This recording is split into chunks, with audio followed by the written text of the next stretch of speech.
Hi everybody, welcome back to Kim's Kitchen. Today I'd like to make a grilled cheese sandwich. Not just a regular grilled cheese sandwich, but this is a gourmet grilled cheese sandwich. So let's get started. We'll turn on the fire right here.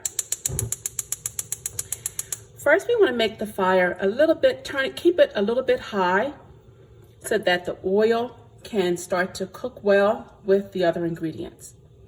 So we're going to add some olive oil or whatever oil that you have in your house. We're going to add our onions. Hear them go right into the pan like that? I love it. Start to turn that around. Make sure that the onions get mixed well with the oil. If you find as though that you don't have enough oil, definitely go ahead and pour some more in there. We're also going to add some delicious fresh garlic. Just smash the garlic with the light. I'm going to turn the light out completely. I'm going to just let the onions and the garlic and the salt and pepper just to marinate with each other, but I'm going to turn the light out because now I want to chop up some herbs. And this is sage. I love sage. My fingers are right behind the knife, and you always want to have a sharp knife, but with a sharp knife you have to be careful that you don't have an accident, as many of us do in the kitchen if we're not careful. So sage is a very delicious herb, and I love it fresh. As you can see, I just put that right in the pan right there. I'm still not going to let it cook yet because I have one other herb to put in there, but I will let you see it with the other seasonings that I have in there. So that's sage. The next small herb that I want to put in here is fresh basil. Now I'm sure that a lot of you use fresh basil or just basil. Number one, it just smells delicious fresh without even cooking it. You don't need a lot, particularly for this particular dish. I'm not even going to use all of that. Just like, it's very strong, but it has a nice savory taste to it as well. So I think basil, and it has like minty almost. So I think basil and sage marry well together because they both have somewhat of a nice savory sweet taste. And so now I'm going to bring this back over. I'm going to let that sit there. I'm going to swish it around. So doesn't that look nice? I'm going to bring that, see the oil, still have some, and I need the oil for the grilled cheese. But I'm not going to turn the light back on yet because I don't want it to cook any more than what it is. Okay, there. That looks good. Now we're on to the bread. Now here are 2 pieces of bread. This is oat bread. You can use any kind of bread that you like. We prefer oat bread. We have pumpernickel bread. You can use rye bread, white bread.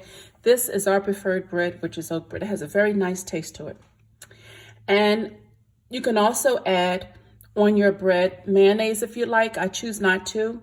But today, unlike the other day when I made this, I didn't put anything but the cheese on it.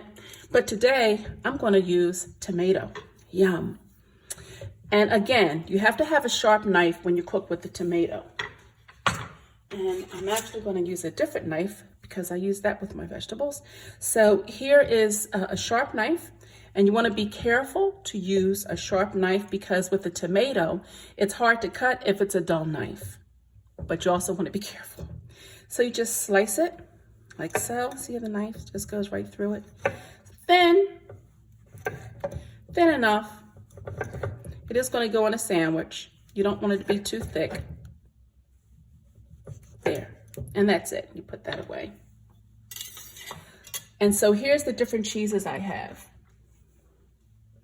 I have pepper jack, and I use pepper jack because it has, I don't have to put any other spices in it. Not spices, but any other spicy spice in it. Pepper jack has its own spices in it. Here's Gouda, or Gouda cheese. It has a it's soft, it'll melt well. And here's Munster cheese.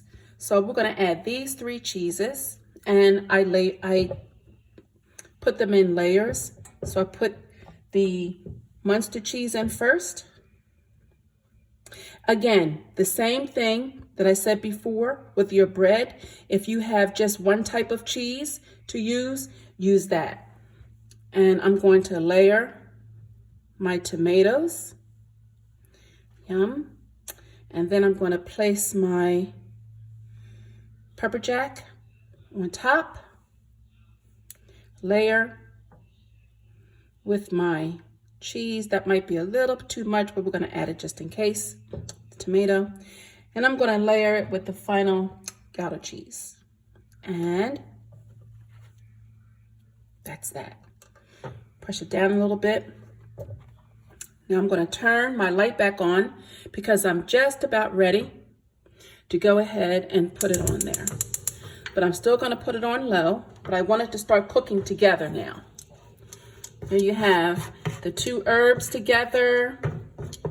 You have the onions, you have the garlic, salt, pepper, and it's marrying well. Now I want it to start cooking, but I want to keep everything right in the middle of the pan.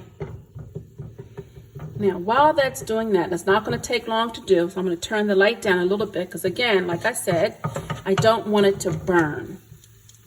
And you can hear it. Doesn't it have a nice color to it with the added herbs with the green? I love color. It just adds a nice color. So I put the light down very low because I'm not finished with this. I'm almost done, but I'm not quite finished. And so now we want to add a little bit of olive oil to our bread. So just lather it on there. Lather the olive oil. It's okay. We just use this on the, there we go. Straighten up there, guy. Just lather it. Lather some oil. If it runs down, it's okay. It's all going in one place on the stove, in the frying pan. So just make sure you get enough oil. And I'm looking at my herbs and my seasonings, and it's looking okay. Don't want it to go crazy. Right? That's enough. And now I want to sprinkle on some bruschetta. And if you've ever had bruschetta, you can have bruschetta with some bread. If you're having bruschetta with spaghetti and meatballs, and you want some Italian bread, or you just have some on a dinner table and you'd like to do something fancy, you can have some bruschetta with some oil like this, and you sprinkle it on your bread, just like that. Okay, that's enough. You don't want to overdo it. You turn that over, and then you do the same thing. You just lather on some oil. It's okay if it goes off the sides a little bit. It's all going to go into the pan, and you're going to need some oil anyway with that, and that's fine. And you have enough oil, and you want to put the oil just to gather the bruschetta. Make sure it sticks nicely, and see how it's attaching itself. The bruschetta is attaching itself to the oil on your bread, and that's just going to have a delicious taste to it. And now you're ready, and you want to stir these up just a little bit more. It's cooked just enough. Just enough. Everything is ready for you. And now you just place your bread right on top of all of that delicious seasoning. You press it down with your spatula. You let that cook. And you turn the light up just ever so slightly. Not a lot, because you want the cheese to melt evenly and nicely. And so you let that cook for a few more minutes, and then when we come back, we'll turn it over and we'll see what it looks like. So see you in just, can you see that? There we go. There we go. I want you to be able to get a good look at it. We'll see you in just a few minutes. Hi, I'm back.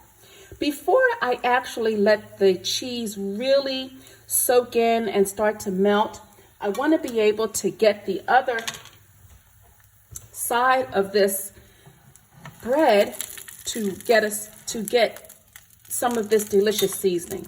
So I'm going to put the rest of the seasonings that we cooked earlier. I'm going to put that right in the middle and hold this up some. And I'm going to put this right in the middle. I'm going to turn my bread over like so. You have to be careful because now you don't just have cheese in here. You have your tomatoes, you have different types of cheeses. And so when you turn it over, you want to turn it over to the point where you don't lose everything. So you have to be kind of quick at one point, but at the second point, you want to be firm. So here we go. There, look at that. Wow. You see that? The tomatoes are trying to come out a little bit. Look how delicious that looks. And then you put that firmly on that side. And as you can see, the cheese hasn't quite melted yet. And so we also want the opportunity for the seasonings to get on this side of the bread too. Look at that, it's delicious. So we're just going to allow this to cook a little bit further. Press it down a little bit so that the cheese attaches itself to the bread. I feel it sticking, so you can't hardly move the bread any longer, which is a good thing. So we're going to come back in a few minutes. Let this cook.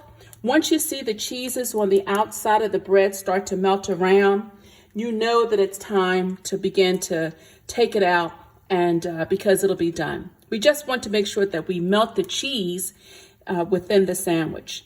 All right, so we'll be right back in a few minutes to see exactly what it looks like. Yum!